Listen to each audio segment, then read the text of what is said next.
It's another edition of Time About the Movies. Today we're taking a look at the films of July 12, 2002. We got 4 films to look at today, so let's go ahead and jump on into it. And we'll start off with the biggest new release of the weekend. That's Tom Hanks and Paul Newman in Sam Mendes' Road to Perdition. From a blind eye to what I have to do. From the director of American Beauty, you gotta take him now. Road to Perdition is a cinematic masterpiece. This is the life we chose, the life we lead. The best crime drama since The Godfather. Get out!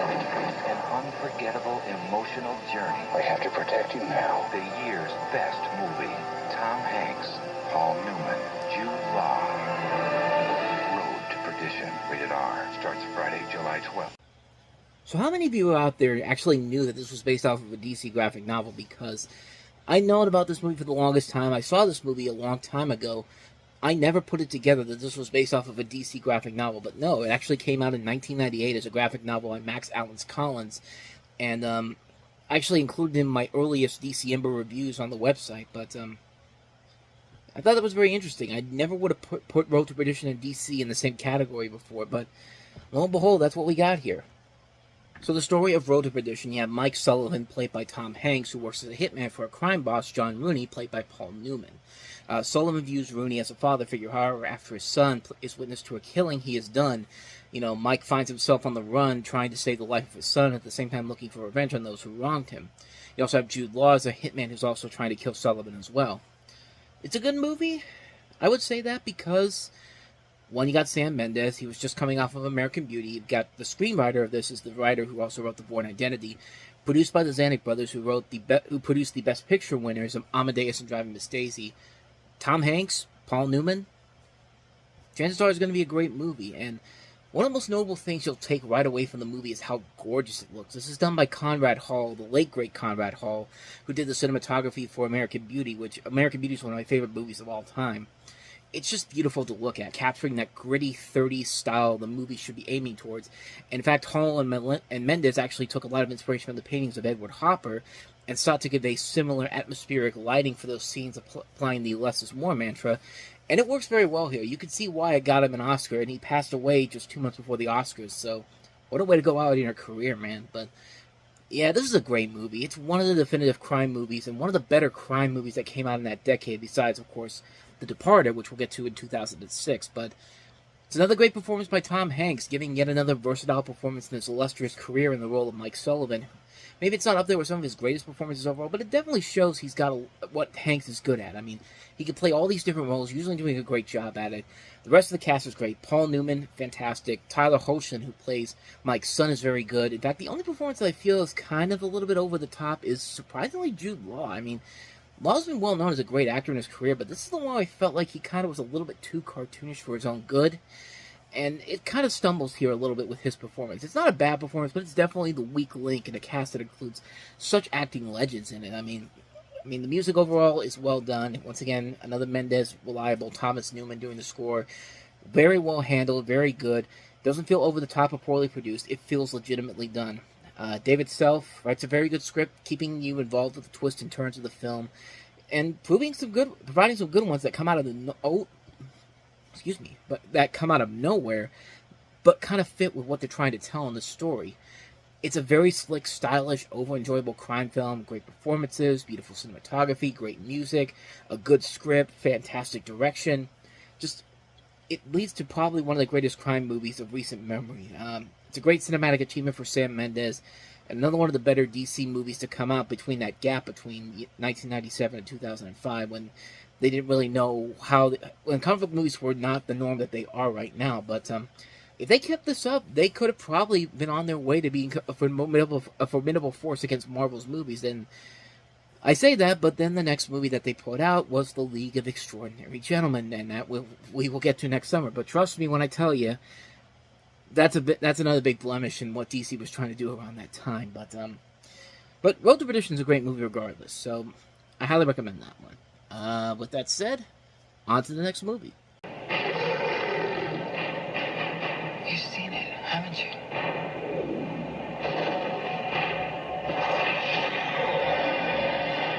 Good luck. On July 12th. How did it go from 1 to 1 million in less than a year? only one species Where to go on up? will survive.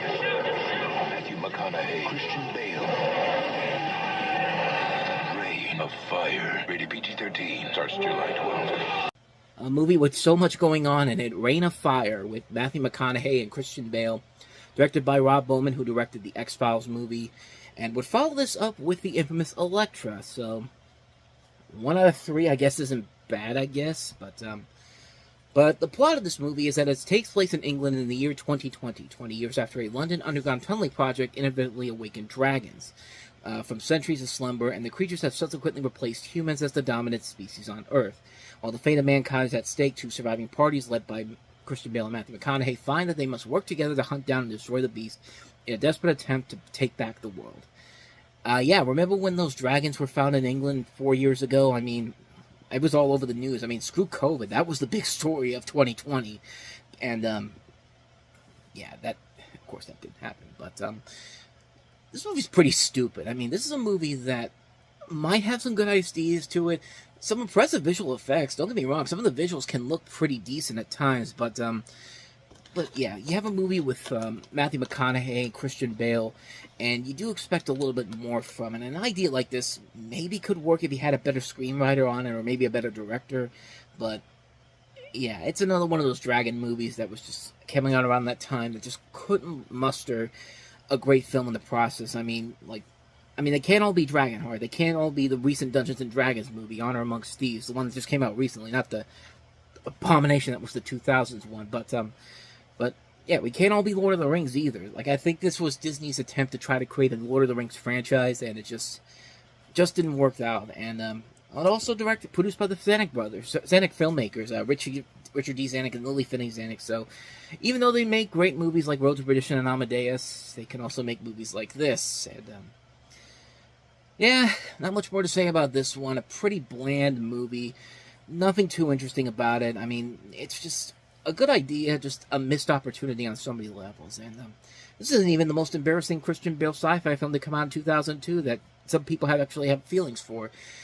Wait till we get to Equilibrium, because that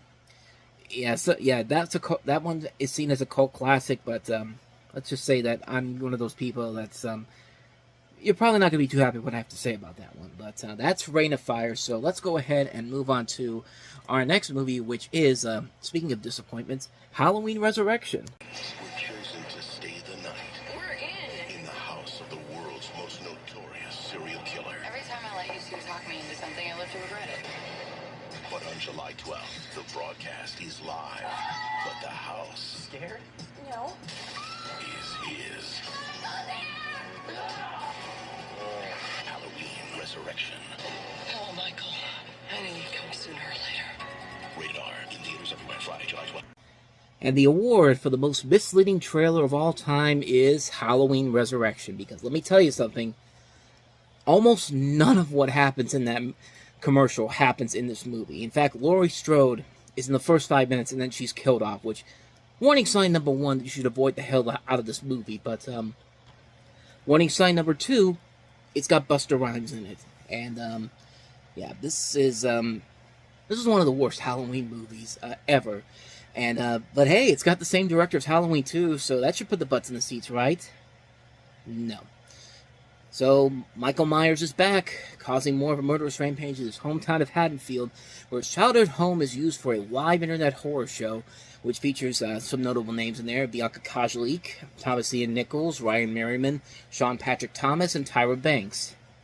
And I mean, it's just a slasher film, and not a good slasher film. Like, you want all these people to die, not because you don't like them or you want them to, because you have no sympathy towards them. You just want them to die so you can get the hell on out of here. Because as soon as Laurie Strode gets killed off, anything that this movie had going for it is just completely thrown out the window, because nothing is redeemable about this movie. Okay, maybe one thing: Busta Rhymes beats the shit out of Michael at the end of the movie, which, you know what?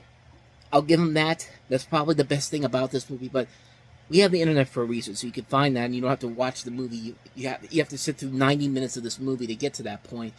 And it just goes. Like, it moves at it's 90 minutes long, but yet it feels like it's 3 hours long. It feels like double that, because nothing is happening in this movie that you haven't seen done before. You know what the setups are going to be, you know what the jump scares are going to be, you know what's going to happen to all these characters, and you just don't give a crap anymore. It's just like, there's no point to this movie existing. Except because it's Halloween, and it's a profitable franchise, so we gotta keep it going, and yeah, like, Halloween was going through a tough period between H2O and the 2018 movie, but even the Jason Blum films found a way to screw that all up within a matter of years, so. Just nothing happens in this movie that you haven't seen done in much better Halloween movies, and like, there's just nothing of value to this film whatsoever. You can watch the best stuff of this movie online. You don't have to sit there for an hour and a half and watch this generic crap all over and over again. Like, nothing of value is merited in this. I want you to look at this movie, and I want you to look at Jason X. Jason X was another movie that did not really need to exist, but you know what they did? They had fun with that movie. They said, let's be over the top, let's be silly, let's have fun with this, and you know what? That movie is so bad it's good. This one is just so bad it's bad. Avoid this one like the plague. Halloween Resurrection. So let's go ahead and wrap this week up on a high note here. And quite literally a high note, because this is one of those movies that you look at and you think, there's no way that this could be good. But prepare to be surprised. The Crocodile Hunter in Collision Course. You've seen the Crocodile Hunter before. We have to get that spy satellite back. These blokes mean business. You haven't seen anything yet. Can only be poachers. On July 12th, It's crop-saving time. Yes!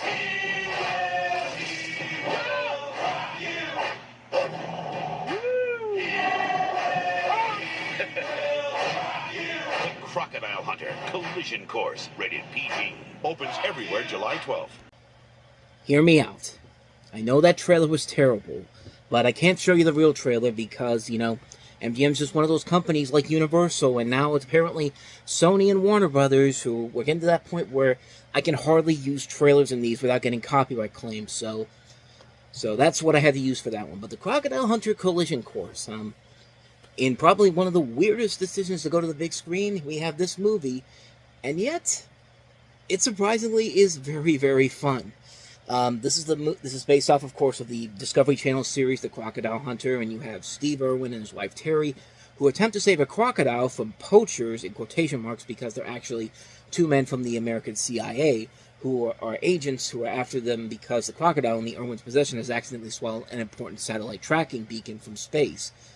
And, yeah, like, I remember when this movie coming out, and I really could not understand the appeal of making a movie based off the Crocodile Hunter that wasn't a documentary. It just seemed kind of odd to make a scripted movie out of the Crocodile Hunter, but the craziest thing, like I said, is that it's a movie that actually kind of works. Like, I just watched this again not too long ago, and I thought this was going to be pretty bad, and yet it surprisingly does work well. I mean, what makes it kind of work is that it's surprisingly investing and engaging, and that they still want to capture the spirit and the feel of an episode of the Crocodile Hunter, still keeping kind of the educational aspect of the show into it, while also integrating a script that doesn't feel forced or trying to get more out of they can get from what they has already sold. Like, Steve and Terry Irwin are acting in this, but they're not being asked to do something outside of their norm. They're just doing enough and they managed to make it work, not stepping out of what they're usually doing on the show, The Crocodile Hunter. But when the plot rolls in, it's kind of like watching Michael Jordan in Space Jam. He's asked not to do too much, but does just enough to work with the material given to him.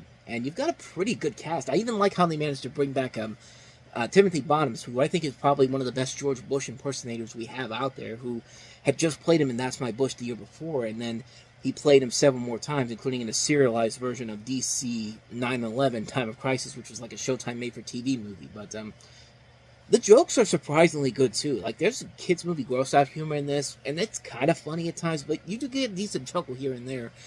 And the gross-out jokes are kind of okay for the most part. I mean, this is a movie that takes a concept that could have been dead on arrival, tries to make a feature film out of it, and surprisingly makes it work. Steve and Terry Irwin do keep that charm and magnetism they have.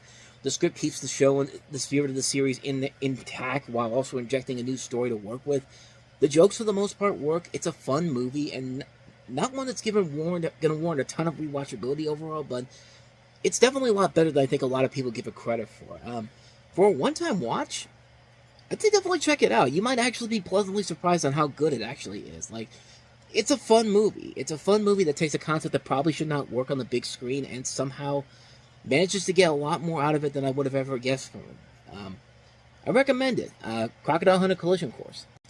And so on that note, we wrap up another edition of Time About the Movies. When we meet next time, 3 more movies to look at, including Stuart Little 2. We have Harrison Ford and Liam Neeson in K-19, The Widowmaker from Catherine Bigelow, and David Arquette in Eight-Legged Freaks. So we'll take a look at those 3 films on the next episode. But until then, thank you so much for watching. And if you want to see more videos like this, please hit the place on the next page. Check out the previous episode. And also, don't forget to hit the like and subscribe button if you want to see more videos like this on this channel. So with that said, I am off. I will see you guys next time. And until then, as always, take care.